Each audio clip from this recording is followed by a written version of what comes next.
Alright, so these are the most efficient robbers I've ever seen. They gotta hit the Federal Reserve Bank and Synchronize. 3, 2, 1, mark. Let's go. hard, taking down the surveillance. First thing they do, smoke grenades. The unsuspecting security team gets totally blindsided. They take control of the armory and the monitoring room. Phase 2 kicks in. The robbers in the lobby immediately get to work. Their professionalism is seriously impressive. Just gotta get through today, and they can retire early. But then a patrol cop drives by the Fed, notices it's eerily quiet. The old-timer goes to check it out. Turns out the front door's locked tight, and there's a puddle of blood on the ground. Anyone can tell something bad went down. He immediately reports it to HQ, but he spots the shooter behind him in the glass reflection. The second he ducks, this heavy artillery starts spraying bullets like crazy. Even though every shot misses his head by inches, the sheer firepower keeps him pinned down. Hearing the gunfire outside, the robbers inside don't even flinch. 5 minutes left to crack the Fed's system.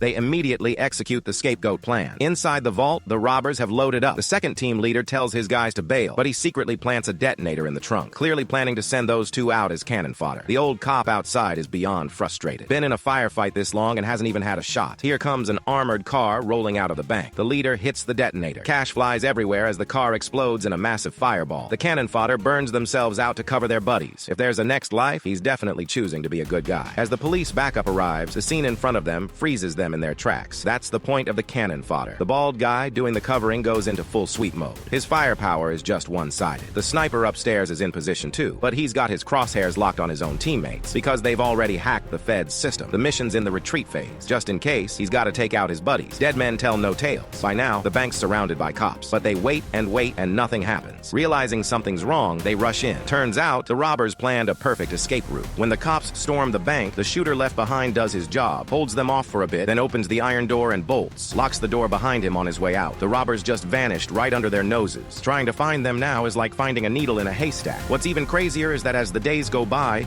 over 100 million in small transfers get siphoned out of the Fed, and none of it triggers any alarms. The losses are astronomical. How to find these robbers becomes the cops' biggest headache, until one day, a robber just delivers himself to their doorstep. High on drugs, he crashes his car. Wakes up to find himself in the hospital. The police get the call. Immediately page the rookie cop stationed at the hospital. The newbie hears the guy in front of him is a hardcore bank robber, and his eyes practically light up with dreams of getting his badge. Little does he know, the robber's already seen right through him. When the chief arrives on the scene, the hospital's a total mess. Good news is, things didn't escalate further. Bad news is, the rookie shot a nurse. Probably kissed his chances of getting promoted goodbye. Black sister is cool as a cucumber in this situation. Peeking through the curtains, she spots the robber and the hostage, finds the perfect shooting angle, then tells the old cop to distract him. Next second, hostage saved. Robber gets a one-way ticket. Good thing this punk's registered address is legit. They can try searching his place for his partner's intel. They tear the whole apartment apart. Finally find a clue in a hidden compartment. It's full of cash and a handgun.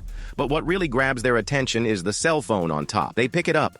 Only one number in the call history, answered every day at 4 p.m. This has got to be the robber's internal check-in. Well, that makes things a whole lot easier. Just gotta stall during the check-in, and they can pinpoint the robber's location. All the tech gear is ready. But now there's a problem. How are they gonna mimic the robber's voice? The old cop has a light bulb moment. Remembers the robbers like fast cars. Immediately pulls some strings to get a supercar from the impound lot. Wait till 4 p.m. when the phone rings. He hits the ignition, answers the call with the engine roaring. The guy on the other end doesn't suspect a thing. Soon enough, the tech guys activate the phone's camera. Facial recognition reveals they're all international fugitives. Got murder charges stacked against them. The old cop sees they've got enough, pretends the signal's bad and hangs up. If he was going for undercover, I'd vote for him. Acting was Oscar-worthy, but the cautious leader still feels like something's off. So he uses his 10-year-old fungus-ridden foot to smash the phone. Doesn't matter though. The tech team's already pinpointed the robber's location. They're on a private jet. According to their flight path, destination is LA International Airport. Looks like these guys are trying to make a run for it. A bunch of cops head straight to the airport to set up a roadblock, but there's a little hiccup. All the other cops go to grab the robbers. The old-timer gets choked out by his seatbelt. During the shootout, a stray bullet hits an oxygen tank. Good thing the old cop ducks just in time.